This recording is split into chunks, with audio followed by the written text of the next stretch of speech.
The chandelier light sparkled off the crystal glasses as soft murmurs and gentle laughter filled the air of Bellini's. This wasn't just any restaurant. It was where the city's wealthy and powerful came to see and be seen. The place smelled of truffle oil and expensive perfume, with tables perfectly spaced to allow privacy, while still letting diners observe who else had arrived that evening. In the corner sat a stunning grand piano, its polished black surface reflecting the warm glow of the restaurant. Every evening at precisely 7 o'clock, a pianist in a tailored suit would take his place and fill the room with elegant melodies that floated above conversations about business, deals, and society gossip. Lily moved between these tables with practiced grace. At 26, she had been working at Bellini's for nearly 4 years now, longer than most staff lasted in such a high-pressure environment. Her dark hair was always pulled back in a neat bun, her black uniform pressed and spotless. She carried herself with quiet dignity, even when certain customers barely acknowledged her presence. "Your Chateau Neuf du Pape, sir," she said, presenting the wine bottle to a silver-haired man who gave her the briefest of nods without looking up from his conversation. She poured with perfect form, her wrist turning just so to prevent any drips, before disappearing back into the rhythm of the restaurant. The kitchen was another world entirely, hot, chaotic, and brutally honest. Here, away from the customer's eyes, the pretense dropped. Table 12 sent back their risotto. Again, Lily told Chef Philippe, who rolled his eyes dramatically. Of course they did. Heaven forbid Mrs. Henderson eat something with the correct amount of salt like the rest of humanity. He quickly prepared a new dish, deliberately using less seasoning. "Why do you put up with these people, Lily? You've got more class than half of them." Lily just smiled. "The tips are good, and sometimes they're not so bad." What she didn't say, what she rarely told anyone, was that working here let her stay close to the piano. During quiet moments, she would stand near the kitchen door and close her eyes, letting the music wash over her. Tonight, Mr. Winters was playing Debussy's Clair de Lune, his fingers dancing over the keys with casual expertise. Lily knew every note, could feel the phantom sensation of the keys under her own fingertips. "Order up!" Chef Philippe's voice snapped her back to reality. The night continued in its familiar pattern. Lily balanced 4 plates along her arm, remembered who was allergic to shellfish at table 9, which guest preferred their water with no ice, and which couples were having affairs they thought nobody noticed. In this world, being observant but invisible was a skill she had mastered. "Hey, could we get some service over here?" called a voice from a corner table. Lily glanced over to see a group of younger guests, probably trust fund heirs or tech entrepreneurs flush with new money. They lacked the polished restraint of Bellini's usual clientele, their laughter a touch too loud, their gestures slightly too broad. "Right away, sir," she replied, moving smoothly in their direction. As she approached, she overheard snippets of their conversation. "So then I told him, either double my investment return or I'm pulling everything out," said one man, leaning back in his chair. A woman with diamond earrings that caught the light laughed. "You didn't?" "Oh, he did," confirmed another man. "I was there. Nearly gave poor Jenkins a heart attack." They fell silent as Lily reached their table. "What can I get for you?" she asked. "Another round of martinis," said the first man, barely glancing at her. "And make them stronger this time. We can barely taste the alcohol." "Of course." Lily gave a professional smile and turned to leave. "Wait," called the woman, stopping her. "Aren't you going to write it down?" Lily turned back. 3 martinis, extra strong. I remember." The woman raised an eyebrow, clearly expecting Lily to make a mistake. This happened sometimes. Guests who wanted to catch servers in errors, as if to prove their superiority through someone else's failure. "Actually," the first man said, "make mine a Manhattan instead." "And I'll have a gin and tonic," added the second man. "So that's 1 martini. Extra strong." Lily nodded toward the woman. "1 Manhattan." She looked at the first man. "And 1 gin and tonic," she finished, meeting the second man's eyes. They all looked slightly disappointed that she'd kept track.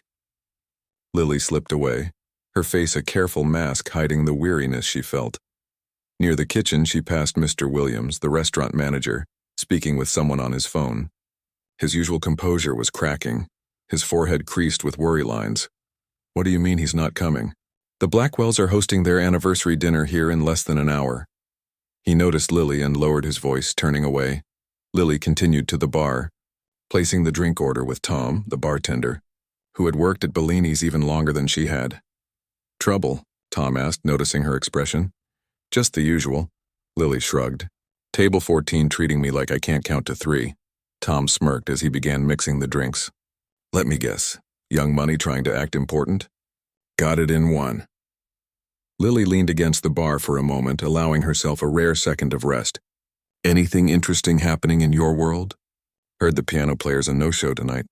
Winters called in sick at the last minute." Tom jerked his head toward Mr. Williams, who was now frantically making another call. "Williams is losing it.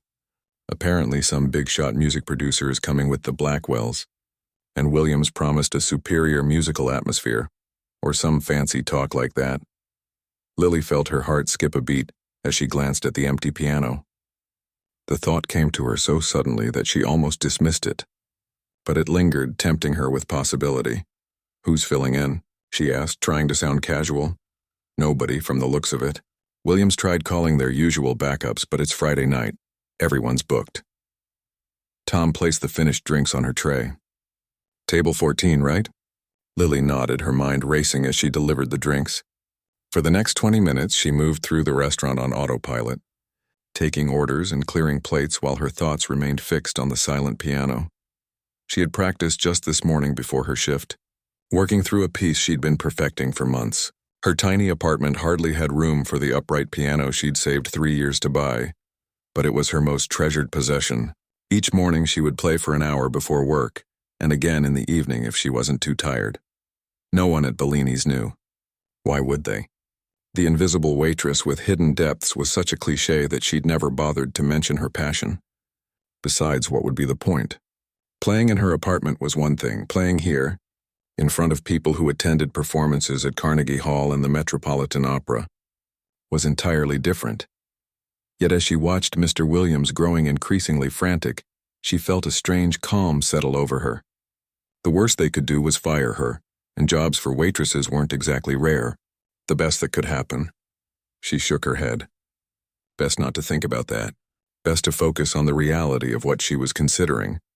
After delivering dessert menus to a four-top near the window, Lily approached Mr. Williams, who was now standing near the host stand looking defeated. "Sir?" she said quietly. "Not now, Lily," he replied without looking at her. "It's about the piano situation." That got his attention. He turned to her with tired eyes. "Unless you know a concert pianist who can be here in 15 minutes, I don't see how you can help." Lily took a deep breath. "Actually, I play." Mr. Williams stared at her for a moment, then let out a short laugh. "You play? Like chopsticks? We need someone who can handle Beethoven and Chopin, not heart and soul." "I studied at the community music school for 12 years, Lily continued, her voice steadier than she expected. "I practice daily. I know most of the classical repertoire you usually have performed here." The manager's expression shifted from dismissive to calculating. He looked her up and down as if seeing her for the first time. "You're serious," he said finally. "Yes." "And you're good?" Lily met his gaze. "Yes," Mr. Williams checked his watch. The Blackwells would arrive in less than 30 minutes. And the dining room was already 3/4 full with guests who expected the ambiance they paid premium prices for. "If you embarrass this restaurant," he began. "I won't," Lily promised. After another moment of hesitation, he nodded sharply. "Fine, you get 1 piece. If it's good, you continue. If not, you're back to waiting tables and we say the pianist had a family emergency." "Thank you, sir." Lily started toward the piano, then paused. "Should I change first?" she asked, gesturing at her waitress uniform. Mr. Williams shook his head. "No time. Besides," he added with unexpected shrewdness, "if you're as good as you say, the contrast might actually work in our favor." Lily nodded and made her way across the dining room. With each step, she felt the weight of eyes turning toward her. First the staff, puzzled to see her heading for the piano. Then the customers, surprised to see a waitress approaching the instrument. The piano bench felt different from her stool at home, wider, more luxurious. The keys gleamed invitingly under her fingers as she adjusted her position. A hush had fallen over the nearest tables, curious whispers spreading through the restaurant. "Is she going to play? Where's Mr. Winters? What's happening?" Lily closed her eyes for a moment, gathering herself. Then she placed her fingers on the keys and began to play the opening notes of Chopin's Nocturne in E-flat major. The rich, dreamy melody flowed from her fingers as naturally as breathing. She let herself sink into the music, her body swaying slightly with the gentle rhythm, her face relaxing into an expression of pure concentration. The piece was like an old friend, familiar, comforting yet always new in some small way. As she played, she forgot about the restaurant, forgot about the watching eyes and listening ears. There was only the music speaking through her hands, telling its story of longing and beauty. The last notes hung in the air like suspended crystals, shimmering and perfect. Only then did Lily open her eyes. Only then did she remember where she was and what she had done. The restaurant had fallen completely silent, and then a single person began to applaud. The applause started with one person, then spread like wildfire across the restaurant. Lily blinked, momentarily stunned by the reaction. She had been so lost in the music that she'd forgotten about her audience, forgotten that she was still wearing her waitress uniform, that she had tables waiting for their dessert orders, that this wasn't her tiny apartment but Bellini's, where world-class musicians regularly performed. Mr. Williams appeared at her side, his earlier skepticism replaced by an expression of barely contained amazement. "Continue," he whispered, nodding toward the keys. "The Blackwells just arrived." Lily glanced toward the entrance where she saw the restaurant's host escorting an older couple and their party to the best table in the house, the one by the bay window with a view of both the garden and the piano. The man was tall with distinguished gray hair, his posture straight and confident. The woman beside him wore a simple but obviously expensive black dress, her silver hair styled elegantly. Behind them followed three other well-dressed guests, including a man with intense eyes who surveyed the restaurant with the air of someone constantly evaluating his surroundings. Taking a deep breath, Lily turned back to the piano. What to play next? She decided on Beethoven's Moonlight Sonata, a piece that would showcase her technical skill while maintaining the sophisticated atmosphere of the restaurant. As her fingers found the opening triplets, she allowed herself to sink back into the music, letting the familiar notes carry her away. The first movement was contemplative and melancholy, flowing like water through her hands. When she transitioned to the lighter second movement, she noticed from the corner of her eye that conversations had resumed throughout the restaurant, but they were quieter now, respectful of the music that surrounded them. By the time she reached the stormy intensity of the third movement, with its rapid arpeggios and dramatic dynamics, she was aware that many diners had paused again, forks halfway to mouths, wine glasses suspended in midair. As the final chords resonated through the room, the applause was immediate and enthusiastic. Lily nodded slightly in acknowledgement before moving directly into her next selection, a light Schubert impromptu that would allow people to resume their meals and conversations. For the next hour, Lily played continuously, choosing pieces that complemented the dining experience, nothing too dominating or showy, but nothing bland or simplistic either. She found herself enjoying the challenge of reading the room, sensing when to play something more energetic and when to return to gentler melodies. During a brief pause between pieces, Tom the bartender appeared with a glass of water, placing it discreetly on top of the piano. "You've been holding out on us," he said quietly, a hint of impressed accusation in his voice. Lily smiled as she took a sip. "Never came up in conversation." "Well, the kitchen's buzzing about it. Chef Philippe says he always knew you were too smart to just be a waitress." Tom glanced over his shoulder. "Oh, and your tables have been reassigned. William says you're officially our pianist for the night." Before Lily could respond, Tom had disappeared back to the bar. She scanned the restaurant, suddenly aware of how differently people were looking at her now. The same guests who had barely noticed her existence an hour ago were now watching her with interest, some even smiling when they caught her eye. The group from table 14, the ones who had doubted she could remember their drink order, were now pointing in her direction and speaking in lowered voices. It was a strange feeling. She was physically in the same space, doing something she had done countless times before. Yet the perception of her had completely transformed. Her gaze finally landed on the Blackwells' table, where the older couple appeared to be enjoying their meal. The intense-eyed man sitting with them, however, was watching her with unnerving focus. He leaned over to whisper something to Mr. Blackwell, who nodded thoughtfully in response. Lily turned back to the piano, a flutter of nervousness returning to her stomach. She chose Chopin's Ballad No. 1 in G minor next, a risky selection perhaps. It was technically demanding and emotionally complex, not typical background music for dining, but something told her this was the moment to truly show what she could do. The opening bars were questioning, almost tentative, before building into flowing runs that required precision and control. As the piece developed, growing more intricate and passionate, Lily felt herself getting lost in the story it told, one of hope and yearning, of struggle and triumph. Her fingers flew across the keys during the difficult passages, her body swaying with the music's emotional tide. When she reached the thunderous coda, with its cascading notes and dramatic conclusion, the restaurant had fallen completely silent again. The final chord hung in the air for a breathless moment, before the room erupted in applause. Not the polite acknowledgement of background music, but the genuine appreciation usually reserved for concert halls. Mr. Williams appeared again, his face flushed with excitement. "The Blackwells have asked to speak with you when you take your next break," he said, his tone making it clear this wasn't a request but an extraordinary opportunity. Lily nodded. Suddenly aware of how dry her mouth had become, she took another sip of water and launched into a gentle Debussy piece, something that would allow her to gather her thoughts while the restaurant returned to its normal rhythm. As she played, memories flooded back, her mother scraping together money for her first lessons when Lily was just 6 years old, insisting that her daughter deserved the chance to learn music despite their limited means. Her first teacher, Mrs. Chen, who had recognized her talent immediately and had sometimes taught her for free when money was tight. The community music school that had offered her a scholarship through high school.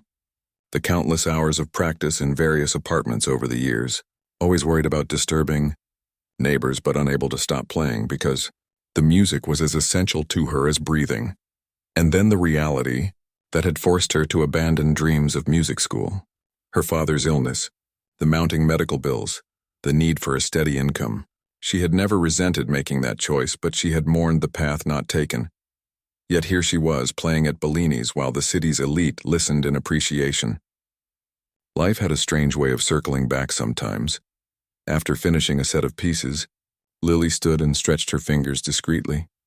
Mr. Williams appeared at her side, eager to escort her to the Blackwells' table. As they approached, the distinguished older man rose to his feet. "Young lady, that was extraordinary," Mr. Blackwell said, extending his hand. "Truly remarkable playing." "Thank you, sir," Lily replied, surprised by how steady her voice sounded as she shook his hand. "Please, sit with us for a moment," Mrs. Blackwell added, gesturing to an empty chair that a server had quickly brought over. "Robert hasn't stopped talking about your performance since we arrived." Mr. Williams nodded encouragingly and Lily sat down, feeling oddly out of place in her waitress uniform among these elegantly dressed people. "This is Robert Chen," Mr. Blackwell said, indicating the intense-eyed man who had been watching her. "He's the program director at the Symphony Hall." Lily felt her heart skip a beat as she shook hands with Robert Chen, whose reputation in the city's music circles was legendary. "Your technique is impressive," Chen said without preamble, "especially given the circumstances. No warm-up, no preparation, and yet your Chopin was compelling. Where did you study?" "I haven't had formal conservatory training," Lily admitted. "I learned at the community music school downtown and with private teachers when possible." Chen's eyebrows rose slightly. "And you work here as—" "A waitress," Lily said, holding his gaze. "For nearly 4 years now." "Fascinating," he murmured, studying her with renewed interest. "What my colleague is failing to ask directly," Mrs. Blackwell interjected with a warm smile, "is why someone with your talent is serving dinner instead of performing it." The question wasn't asked unkindly, but Lily felt a momentary defensiveness. "Life happens," she said simply. "Choices have to be made. I'm fortunate to have a good job." Mr. Blackwell nodded approvingly at her answer. "Indeed, no shame in honest work. But perhaps new choices can also be made." He glanced at Chen. "Robert?" Chen leaned forward, placing his business card on the table and sliding it toward Lily. "We have an opening for a pianist with our community outreach program. 3 evenings a week, bringing classical music to schools and community centers. It's not the main stage at Symphony Hall, but it's a foot in the door. The pay is better than waiting tables, I imagine." Lily stared at the card, hardly daring to believe what she was hearing. I don't know what to say. You don't need to decide now, Chen continued. But I would like you to come play for me properly. Monday morning, 10 o'clock? He glanced at Mr. Williams. I assume you can spare her for an hour? Mr. Williams, who had been hovering nearby throughout the conversation, nodded eagerly. Of course, of course. Lily is one of our most valued employees. We fully support her musical pursuits. Lily barely kept herself from laughing at the sudden change in her status from disposable server to valued employee. She carefully picked up the business card, running her thumb over the embossed Symphony Hall logo. Monday at 10, she confirmed. Thank you for the opportunity. As she stood to return to the piano, Chen added, and perhaps prepare a Bach prelude and fugue, along with a piece of your choice. Something that showcases your range. Lily nodded, her mind already racing through her repertoire. As she walked back to the piano, she noticed the other staff watching her with new expressions. Some curious, some impressed, some clearly reassessing who she was. She settled back onto the bench, flexing her fingers before placing them on the keys. The restaurant had returned to its normal buzz of conversation, but there was an undercurrent of expectation now, a sense that something extraordinary was happening in their midst. Lily began to play again, a Mozart sonata this time, its bright, clear melody spreading throughout the room. But her thoughts were already on Monday morning, and on possibilities that had seemed impossible just hours ago. The weekend passed in a blur for Lily. After her unexpected debut at Bellini's on Friday night, Mr. Williams had immediately asked her to play again on Saturday evening. Word had spread quickly. By the time she arrived for her shift, reservations had mysteriously doubled, with guests specifically requesting tables near the piano. It's unbelievable, the host whispered to her as she walked in. We've got people calling who haven't been here in years, all because they heard about the waitress who can play like a concert pianist.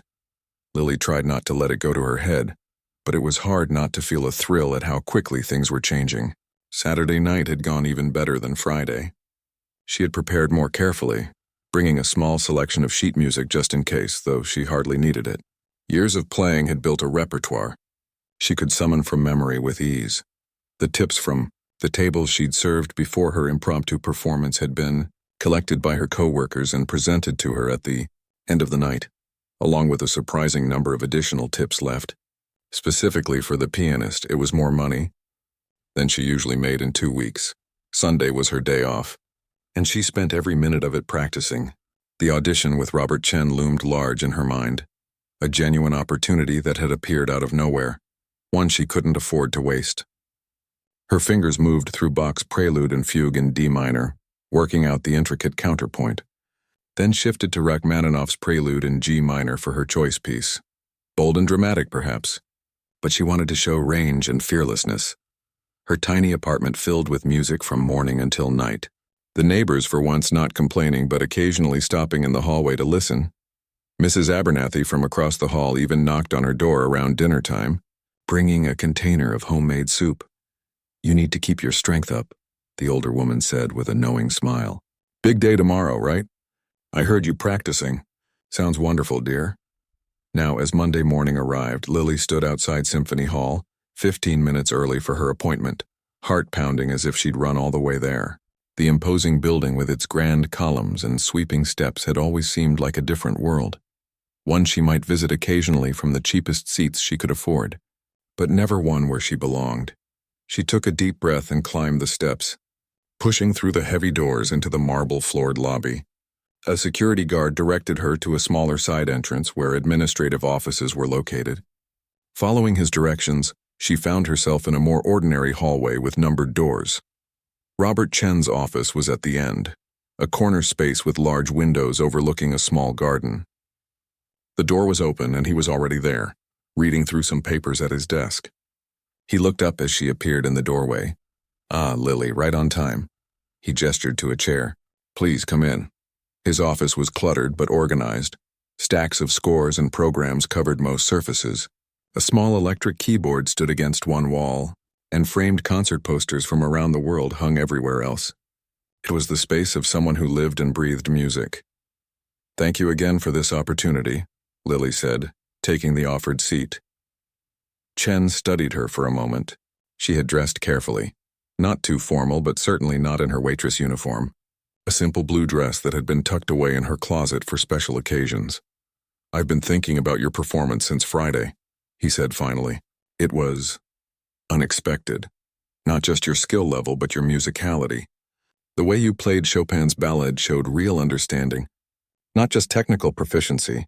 "Thank you," Lily replied, unsure what else to say. "I'm curious about your background," Chen continued, leaning back in his chair. "You mentioned the community music school. Who were your teachers?" "I started with Mrs. Chen. No relation to you, I assume." Lily smiled slightly. "Then Mr. Abramovich for several years, and finally Dr. Wilson until I was 18. Chen's eyebrows rose. "Josephine Wilson? From the conservatory?" Lily nodded.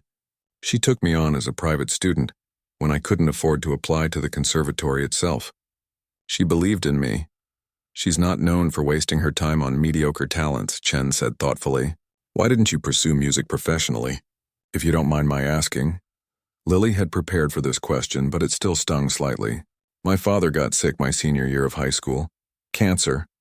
My mother had already passed away years before, so it was just the two of us. He needed care, and we needed money for treatments insurance wouldn't cover. Music school wasn't an option anymore." Chen nodded, his expression softening slightly. "I'm sorry to hear that. And now?" "He passed away 3 years ago," Lily said quietly.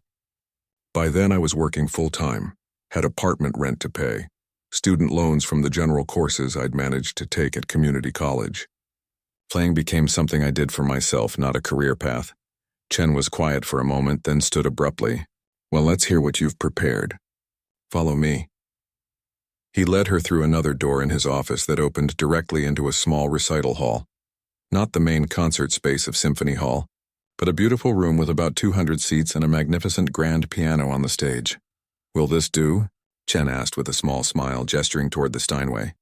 Lily's breath caught. "It's perfect. Take a few minutes to warm up," he said, settling into a seat in the front row. "When you're ready, start with the Bach." Lily walked onto the small stage, approaching the piano with a mixture of reverence and excitement. This was an instrument far beyond what she was used to playing, responsive to the lightest touch, capable of the most delicate pianissimo or thunderous fortissimo. She ran through a few scales and arpeggios, getting a feel for the action of the keys, before nodding to Chen that she was ready. She began the Bach prelude, letting the flowing 16th notes cascade under her fingers. The acoustics of the room were perfect, the sound surrounding her like water. As she transitioned into the more complex fugue section, she focused on bringing out each voice clearly, letting the mathematical precision of Bach's writing shine through while still finding the humanity within the structure. When she finished, Chen simply nodded and said, "Continue with your choice piece." Taking a deep breath, Lily launched into the Rachmaninoff. Where the Bach had been controlled and precise, this was passionate and dramatic. Crashing chords and sweeping arpeggios alternating with moments of tender lyricism. She poured everything into it. Her years of working jobs that barely paid the bills, the grief of losing her father, the joy she found in music despite everything. Her body swayed with the music, her face expressive, completely absorbed in the performance. The final chords resonated throughout the small hall, gradually fading into silence. Lily remained still for a moment, hands resting on the keys before looking up at Chen. His expression was unreadable, his hands steepled in front of his face. Finally, he spoke. "Play something else." "Something you love," Lily thought for a moment. Then began Debussy's Clair de Lune. It wasn't as technically challenging as the Rachmaninoff, but it required sensitivity and control to capture its dreamy, moonlit quality. The gentle, impressionistic harmonies filled the room like soft light. As the final notes faded, Chen stood up. "Wait here," he said, then disappeared through a side door. Lily remained at the piano, uncertain what to do. Had she done well? Had she made some terrible mistake? The minutes ticked by, her anxiety growing with each passing moment. Finally, the door opened again and Chen returned. But he wasn't alone. With him was an older woman with silver hair cut in a stylish bob, wearing a tailored suit and carrying herself with unmistakable authority. "Lily, this is Victoria Reynolds, our executive director," Chen said. "Victoria, this is Lily. The waitress pianist I've been hearing about all weekend, Reynolds said with a warm smile, approaching the stage and extending her hand. Robert insisted I had to hear you play. Would you mind performing one more piece? Of course, Lily replied, shaking the woman's hand. Any preferences? Something that shows us who you are as a musician, Reynolds suggested. Taking a seat next to Chen, Lily considered for a moment, then decided on Chopin's Nocturne in C minor, a piece that balanced technical skill with deep emotional expression. As she played, she closed her eyes, letting the music speak through her without worrying about impressing anyone or proving herself. This was simply the language her heart understood best. When she finished, Reynolds was nodding slowly, a thoughtful expression on her face. She and Chen exchanged glances, some unspoken communication passing between them. Lily, Reynolds said finally, Robert told me about the community outreach position he mentioned to you, but after hearing you play, I'd like to propose something different, Lily's. Heart raced as Reynolds continued. We're launching a new series called Rising Stars, showcasing promising talents in intimate recitals here in the small hall. We'd like you to be our first featured artist with a full solo recital next month. Lily stared at her in disbelief. A solo recital here? It would be a paid performance, of course, Reynolds added. And if it goes well, which I have every reason to believe it will, we could discuss a series of performances throughout the season. Additionally, Chen interjected, the community outreach position is still available if you're interested. It would provide steady income while you prepare for performances. Teaching experience as well, which is valuable for any musician. Lily's mind whirled with possibilities. This is overwhelming, in a good way, she added quickly. Just a week ago I was taking drink orders and now, Reynolds smiled. Life can change quickly sometimes, but talent like yours shouldn't be serving dinner. It should be serving music. May I think about it? Lily asked, suddenly conscious of how much her life might change. This is a big decision. Of course, Reynolds replied. But don't think too long. Opportunities like this don't come around every day. As they walked back to Chen's office, he handed her a folder.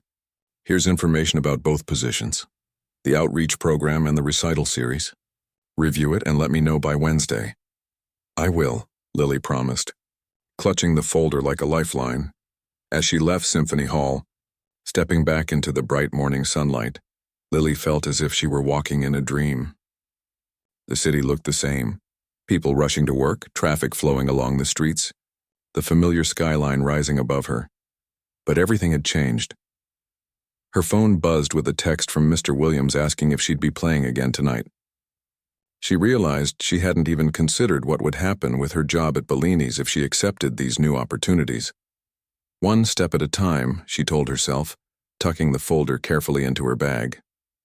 First, she needed to go home and really think about what all this meant. A career in music had seemed impossible for so long that she'd stopped allowing herself to even dream about it. Now the dream was suddenly within reach, and she found herself both thrilled and terrified by the possibility. The next few days passed in a whirlwind of decisions and changes. Lily had spent Monday night sitting at her kitchen table surrounded by papers, the Symphony Hall folder on one side, her monthly budget on the other. She'd calculated and recalculated, trying to figure out if she could really make this work. The community outreach position paid slightly more than her waitressing job, but not enough to feel like a secure leap. The solo recital would pay well for a single event, but offered no guarantees beyond that first performance. For someone who had spent years living paycheck to paycheck, security wasn't a small consideration. She'd called Dr. Wilson, her old teacher, who had practically shouted with excitement when Lily explained the situation. This is what we always work toward, Dr. Wilson had said, her voice crackling with emotion over the phone. You were always meant for this, Lily. Even when life got in the way, I knew your time would come. Those words had settled something in Lily's heart. By Tuesday morning, her decision was made. She'd take both opportunities, the community position for stability and the recital to see where it might lead. When she'd called Chen to accept, he'd sounded pleased but not surprised. Excellent. Come in Thursday morning to sign paperwork and meet the outreach team. As for the recital, Victoria wants to schedule it for 4 weeks from now. Will that give you enough time to prepare? Lily had agreed, even as her stomach fluttered with nervous energy. 4 weeks to prepare a full solo recital program seemed both forever and not nearly enough time. Her final hurdle had been speaking with Mr. Williams at Bellini's. She'd expected resistance, maybe even anger, but instead found him surprisingly supportive. "We can work around your new schedule," he'd said. "Weekend evenings are our busiest time anyway. You could still play here Friday and Saturday nights if you're willing. The customers loved you, Lily. We've never had so many compliments." It was the first time in 4 years he'd called her by her first name. Now it was Friday evening. A week since her life had changed and Lily was back at Bellini's. Not as a waitress, but solely as their weekend pianist. She'd spent the afternoon rehearsing at Symphony Hall, meeting the other musicians involved in the community outreach program, and her mind was still buzzing with all the new information. New faces, new possibilities. As she settled onto the familiar piano bench, she noticed how differently the staff treated her now. The same colleagues who had barely acknowledged her before now smiled warmly, asking about her day at Symphony Hall as if they'd always been friends. Tom, the bartender, had even created a special cocktail named after her. The pianist's dream, he called it. Though Lily hadn't tried it yet, she began with a gentle Chopin nocturne, easing the dinner crowd into the evening. The restaurant was packed, reservations booked solid for weeks now. Word had continued to spread about the waitress-turned-pianist, creating a buzz that Mr. Williams was more than happy to capitalize on. Between pieces, Lily glanced around the room, noticing with surprise that the Blackwells were back, sitting at the same table by the window. They nodded to her, raising their glasses in a subtle toast when they caught her eye. During her break, Mrs. Blackwell approached the piano. "We wanted to see how you were doing," she said warmly. "Robert told us about your decision." "We're thrilled for you." "Thank you," Lily replied. "It's been a bit overwhelming, to be honest." Mrs. Blackwell smiled. "The best changes often are. My husband and I would like to help if you'll let us. We've been patrons of the arts for many years, and we believe in supporting new talent." Lily wasn't sure how to respond, but Mrs. Blackwell continued smoothly. "Nothing intrusive, I assure you. But perhaps we could help with your recital preparations. A proper dress, for instance. And we know several excellent piano coaches who could provide some final polishing before your debut, only if you're comfortable with the idea, of course." The offer was generous, too generous to dismiss out of hand, despite Lily's instinctive reluctance to accept help. A new performance dress alone would cost more than she could easily afford right now, with all the transitions in her life. "That's very kind," Lily said finally. "I would appreciate the help, especially with the dress. I don't have anything suitable for a formal recital." "Wonderful. I'll have my personal shopper contact you. She has excellent taste and knows all the best designers." Mrs. Blackwell beamed. "And perhaps you'd join us for dinner next week? Just a small gathering at our home. Robert will be there and a few other friends from the music world. Good connections to make at this stage in your career." Again, Lily found herself nodding in agreement, though the idea of a dinner party with the city's elite made her stomach clench with anxiety. This was a new world she was entering, one with unwritten rules and expectations she was only beginning to understand. As Mrs. Blackwell returned to her table, Lily turned back to the piano, launching into a spirited Gershwin piece to hide her conflicted emotions. The next few weeks would be a balancing act, preparing her recital program, starting the community outreach work, playing weekend evenings at Bellini's, all while navigating this new social territory that had suddenly opened before her. The days that followed settled into an exhausting but exhilarating rhythm. Mornings and early afternoons were devoted to the community outreach program, teaching piano to children from underserved neighborhoods. Lily found herself surprisingly fulfilled by this work, remembering her own childhood and how much music had meant to her during difficult times. "You're a natural teacher," Chen told her after observing one of her classes. "The children respond to your authenticity. You remember what it's like to be where they are." Afternoons and evenings were spent preparing for her recital. Symphony Hall had given her access to a practice room with a beautiful Yamaha grand piano, a far cry from her worn upright at home.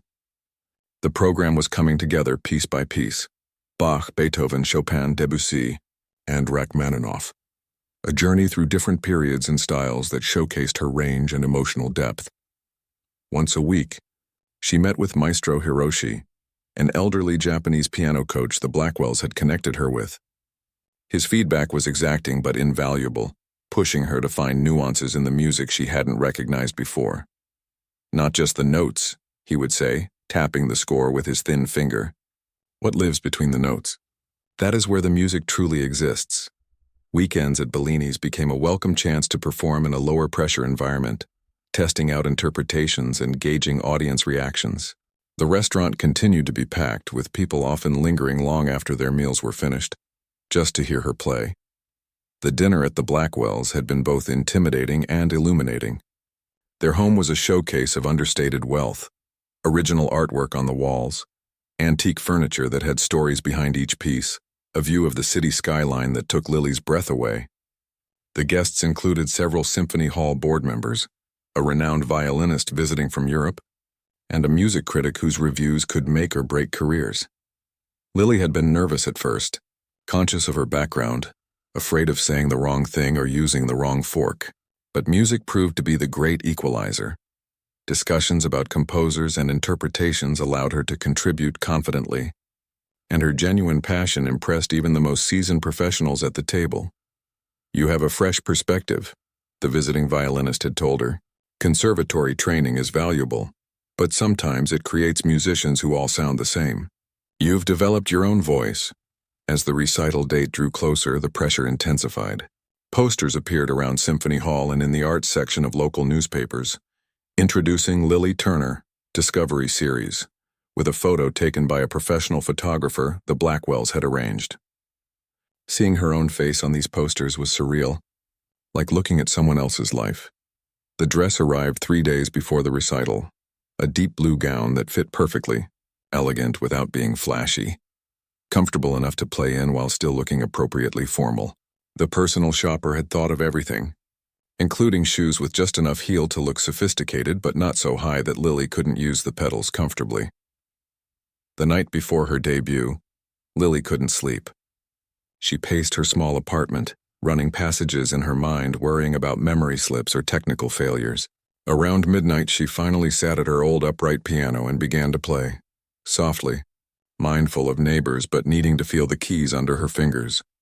She chose the piece that had started everything, Chopin's Nocturne in E-flat major, the first thing she'd played at Bellini's just 3 weeks ago.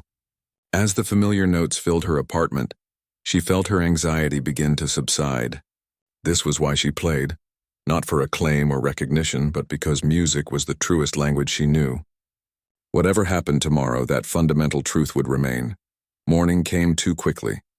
Lily arrived at Symphony Hall hours before the recital was scheduled to begin, needing time in the space, time with the piano that would be her partner for the evening. The small recital hall was being prepared, programs stacked neatly by the doors, flowers arranged on either side of the stage. It felt both intimate and grand, with its warm wood paneling and perfect acoustics. As she practiced, staff members occasionally peeked in, stagehands, ushers, administrators, all offering encouraging smiles or thumbs-up gestures. Word had spread throughout Symphony Hall about her story, creating a sense of investment in her success. Chen stopped by midday, listening silently from the back of the hall before approaching the stage. "How are you feeling?" he asked. Terrified, Lily admitted. "But ready, I think," he nodded. "Fear is natural.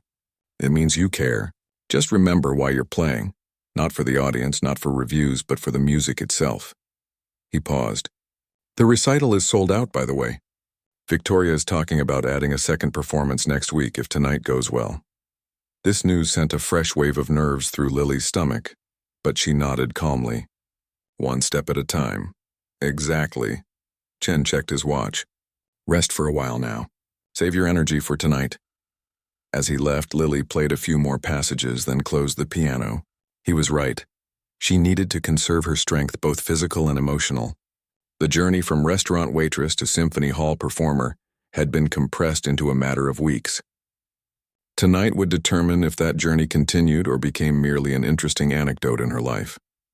She found a quiet corner backstage and closed her eyes, letting her mind drift through the program she would play, hearing the music in her head, feeling the emotions it evoked. Whatever happened tonight, she had already come further than she'd ever dared to dream. That alone was a kind of victory. The minutes before a performance have a strange quality. Time seems to both crawl and rush forward. Lily stood in the small anteroom just off the stage, listening to the murmur of the audience filling the recital hall. She smoothed down her blue gown for the 100th time, flexed her fingers, and took deep breaths just as Maestro Hiroshi had taught her. 5 minutes, the stagehand whispered, giving her an encouraging smile. Lily nodded, her mouth too dry for words. Through the door, she could hear the rustle of programs, the hushed conversations, occasional laughter, all the sounds of people settling in, waiting to hear her play. To judge her, a small voice whispered in the back of her mind. She pushed the thought away. Tonight wasn't about judgment. It was about sharing something she loved, something that had sustained her through the hardest times of her life. If even one person in that audience felt what she felt when she played, then the evening would be a success. The door opened again, and Chen appeared. "Ready?" "As I'll ever be," Lily replied with a shaky smile. "I have something for you." He handed her a small envelope. "It arrived earlier today. I thought you might want to see it before you go on." Lily opened the envelope, finding a card inside. The handwriting was familiar, a looping, elegant script she hadn't seen in years but recognized immediately. Dr. Wilson, her old teacher. "My dearest Lily," the note read. "I wish I could be there tonight to hear you play, but my health won't allow the trip. Know that I am with you in spirit. As proud as if you were my own daughter. You always had something special, not just talent, but heart. Play with that heart tonight and you cannot fail. All my love, Josephine Wilson." Tears pricked at Lily's eyes, but she blinked them back. The note was exactly what she needed. A reminder of where she'd come from. Of the people who had believed in her long before Symphony Hall and the Blackwells had entered her life. "Thank you," she said to Chen, carefully tucking the card back into its envelope and placing it in her small clutch purse. 2 minutes, the stagehand announced. Chen squeezed her shoulder briefly. "I'll be in the front row. Just play like you did that night at Bellini's, like it's just you and the music." With that, he was gone, and Lily was alone again. She closed her eyes, gathering herself. The program was etched into her mind and muscles after countless hours of practice. All that remained was to walk on stage and begin. The stagehand opened the door, nodding that it was time. Lily took one last deep breath and stepped through. The lights were brighter than she expected, momentarily dazzling her as she walked onto the stage. The applause that greeted her was warm and enthusiastic, more than the polite welcome usually given to an unknown performer. She suspected the Blackwells had made sure their friends turned out in force to support her. As her eyes adjusted to the light, she could make out faces in the first few rows. Chen, as promised, was in the center of the front row. Beside him sat Victoria Reynolds and several other Symphony Hall staff members she'd met over the past weeks. The Blackwells were there too, elegant as always, smiling encouragingly.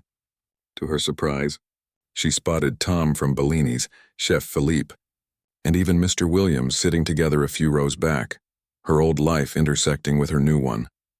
Lily approached the gleaming concert grand piano, its lid raised to project the sound throughout the hall. She adjusted the bench, took another steadying breath, and placed her hands on the keys. The first piece was Bach's Prelude and Fugue in D minor, a deliberate choice to start with something structured and precise, allowing her to settle her nerves before the more emotionally demanding pieces to come. As her fingers began the flowing 16th notes of the prelude, she felt the familiar transition happening, the audience fading away, the nerves subsiding, only the music remaining. By the time she reached the fugue section, with its intricate interweaving voices, she was fully absorbed in the architecture of Bach's genius. Her hands moved with confident precision, bringing clarity to each melodic line while maintaining the overall structure. As the final chord of the Bach faded, the audience applauded enthusiastically. Lily allowed herself a small smile as she prepared for her next piece, Beethoven's Pathétique Sonata. This would be a journey from darkness to light, from struggle to triumph, a narrative that resonated deeply with her own experience. The dramatic opening chords rang through the hall, commanding attention. As she moved into the sonata proper, with its driving rhythm and emotional contrasts, Lily felt herself leaning into the music physically as well as mentally, her body swaying slightly with the phrases. her face reflecting the changing moods of the piece. The second movement brought a moment of lyrical respite, gentle, singing lines that required delicate touch and sensitivity. Then came the final movement with its perpetual motion, fingers flying across the keys in a display of both technique and expressive intensity. When she finished, the applause was even stronger than before. Lily stood and bowed briefly before returning to the bench for the next part of her program. A selection of Chopin works, including the ballade that had so impressed Robert Chen at Bellini's. As she played, Lily was aware of a growing confidence, a sense of rightness that she belonged on this stage. The hours of practice, years of playing alone in rented apartments, all the sacrifices and detours, everything had led to this moment. When she reached the powerful coda of the ballade, she held nothing back, pouring all her passion into the cascading notes and thunderous chords. The intermission came almost too soon. She was in such a state of flow that she was reluctant to break the spell. But the brief rest would serve her well for the second half, which contained some of her most technically challenging pieces. Backstage, she sipped water and flexed her hands, surprised to find Chen waiting for her. "You're doing beautifully," he said. "The audience is captivated." "Really?" Despite the applause, it was hard to judge her own performance objectively. "Really. Victoria is already talking about the next recital. But don't think about that now, just finish this one first." He smiled. "The Debussy and Rachmaninoff will suit you perfectly. Just continue as you've begun." When Lily returned to the stage, she felt the audience's energy had shifted. The polite interest of the first half had transformed into genuine excitement and anticipation. She began with Debussy's Suite Bergamasque, including the beloved Clair de Lune, creating impressionistic sound paintings that showcased her sensitive touch and command of color. Finally, it was time for her closing piece, Rachmaninoff's Prelude in G minor, the showstopper she had chosen to demonstrate both technical prowess and emotional depth. From the opening declaration through the turbulent middle section to the final triumphant chords, Lily gave everything she had, holding nothing in reserve. As the last notes reverberated through the hall, there was a moment of complete silence, that magical pause between performance and response when an audience is processing what they've experienced. Then came the applause, not just enthusiastic but thunderous. People rose to their feet, something Lily had not dared to hope for. She stood slightly dazed by the response and bowed deeply. When she straightened, she saw Chen approaching the stage with a bouquet of flowers. Behind him, Victoria Reynolds was beaming, already speaking animatedly to someone beside her, likely planning future events. After 3 curtain calls, Lily finally left the stage, her heart pounding with exhilaration rather than nerves now. The small reception area backstage was already filling with well-wishers, symphony hall donors, music critics, fellow musicians, all wanting to meet the exciting new talent they'd just discovered. "Remarkable debut," one critic told her. "Such maturity in your interpretations. I'll be watching your career with great interest." The Blackwells appeared, both glowing with almost parental pride. "We knew you were special from that first night at Bellini's," Mr. Blackwell said. "But this exceeded even our expectations." Dr. Wilson's card, still tucked safely in her purse, felt like a talisman, a connection to her past that kept her grounded amid the dizzying praise. This moment wasn't just hers. It belonged also to everyone who had helped her along the way, who had seen something in her worth nurturing. As the reception continued, Chen pulled her aside briefly. "Victoria wants to talk to you tomorrow about a potential recording project. Just a small EP to start, but it could lead to more." His usually reserved expression had given way to genuine excitement. "And we've already had inquiries about booking you for smaller venues around the city. The community outreach position is still yours as well, of course." Lily nodded, trying to absorb the implications of what he was saying. A recording, more performances, a real career in music. The dream she had reluctantly set aside years ago was suddenly, improbably becoming reality. "Thank you," she said simply. "For taking a chance on a waitress," Chen shook his head. "I didn't take a chance on a waitress. I recognized a gifted musician who happened to be working as a waitress. There's a difference." The reception stretched late into the evening, but eventually the crowd thinned, leaving only a few Symphony Hall staff and Lily's former colleagues from Bellini's. "You were amazing," Tom said, giving her an awkward but heartfelt hug. "We're all so proud." Though we miss you at the restaurant, nobody remembers drink orders like you did. Chef Philippe laughed. The music world's gain is our loss, but we're happy for you. Lily. Even Mr. Williams seemed genuinely pleased for her success, though she suspected he was already calculating how to continue capitalizing on his connection to her rising star. When the last guests had departed, Lily found herself alone in the recital hall. The staff had told her to take her time. They would lock up when she was ready to leave. She walked back onto the stage, now dimly lit, and sat once more at the piano. Her fingers found the keys without conscious thought, playing the piece that had started everything, Chopin's Nocturne in E-flat major. The gentle notes filled the empty hall, a private epilogue to the evening's public triumph. As she played, Lily reflected on the whirlwind of the past month. From waitress to concert pianist in a matter of weeks, it sounded like a fairy tale, but the reality had been built on years of unseen work, on talent nurtured despite obstacles, on passion that refused to be extinguished even when circumstances suggested it should be. The final notes of the nocturne faded into silence. Lily closed the piano lid gently and stood ready to step into whatever came next. The journey ahead would have its own challenges, expectations to meet, new skills to master, a balance to find between artistry and career.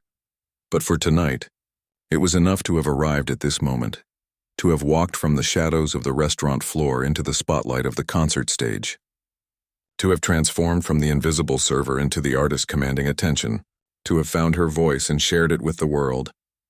As she left Symphony Hall, the night air cool against her skin, Lily looked up at the stars scattered across the urban sky. Music had always been her true home, and after a long detour she had finally returned to where she belonged.